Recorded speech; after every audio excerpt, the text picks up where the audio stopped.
V24 sponsor by Coochbehar mission hospital private limited, NH31 Chowkchowka Cooch Behar.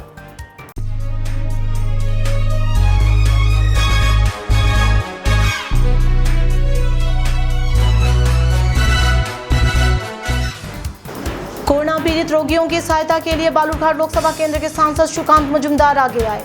Covid परिस्थिति के बीच देश भर में ऑक्सीजन का संकट जारी है। इसी परेशानी को देखते हुए बालूरघाट लोकसभा केंद्र के सांसद सुकांत मजूमदार ने बालूरघाट ब्लॉक के कोविड-19 रोगियों के लिए आपातकालीन ऑक्सीजन परिसेवा शुरू की।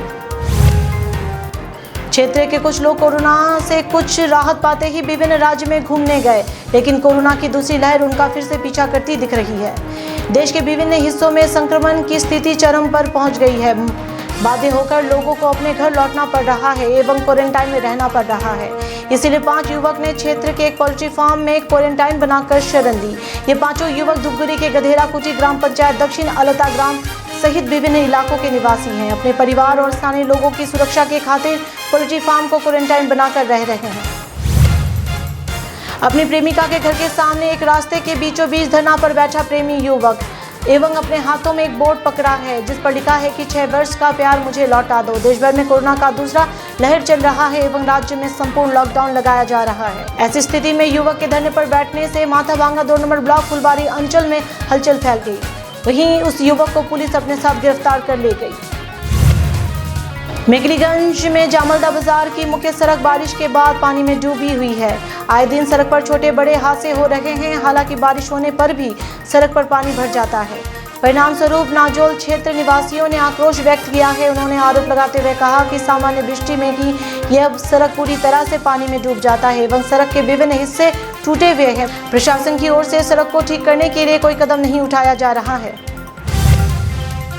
कोचबिहार की भवानीगंज बाजार को स्थानांतरित किया गया। संक्रमण से बचाव के लिए सोशल डिस्टेंसिंग का पालन कराना महत्वपूर्ण है।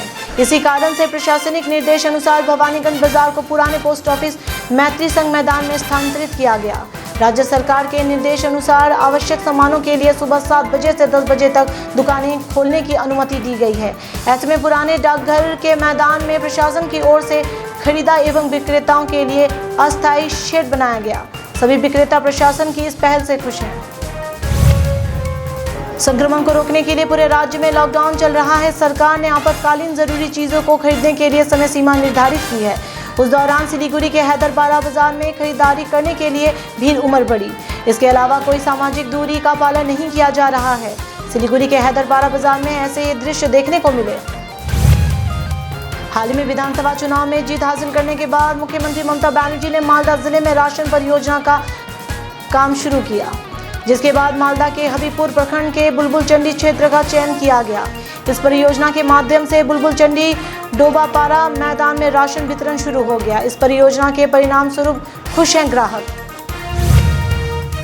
कोरोना की स्थिति में मैनागुड़ी में अंडों की कमी शुरू हो गई। विभिन्न राज्यों में अंडा की आपूर्ति नहीं होने के कारण बाजार में अंडा की कमी है। बाजार में अंडों की कीमत पहले के मुकाबले ज्यादा है। बंगरत्न धनेश्वर राय वृद्धावस्था के कारण बीमार पड़ गए। उन्हें गंभीर बीमारी के चलते शुक्रवार को फालाकाटा सुपर स्पेशलिटी अस्पताल में भर्ती करवाया गया। वहां उनकी हालत बिगड़ती गई और उनसे बेहतर इलाज के लिए उत्तर बंगाल मेडिकल कॉलेज और अस्पताल में ले जाया गया। मेडिकल अस्पताल ले जाते हुए समय 69 वर्षीय धनेश्वर राय की मौत हो गई। संपूर्ण राज्य में लॉकडाउन चल रहा है। दुकानों को सुबह 7 से 10 बजे तक खोलने के निर्देश दिए गए हैं, लेकिन लॉकडाउन के 7वें दिन सिलीगुड़ी के बाजार में 10 बजे के बाद भी सब्जी मंडी और दुकान खुली रखी गई है। सूचना मिलते ही सिलीगुड़ी मेट्रोपॉलिटन की पुलिस की टीम वहां पहुंची एवं सभी दुकानों को बंद करवाया।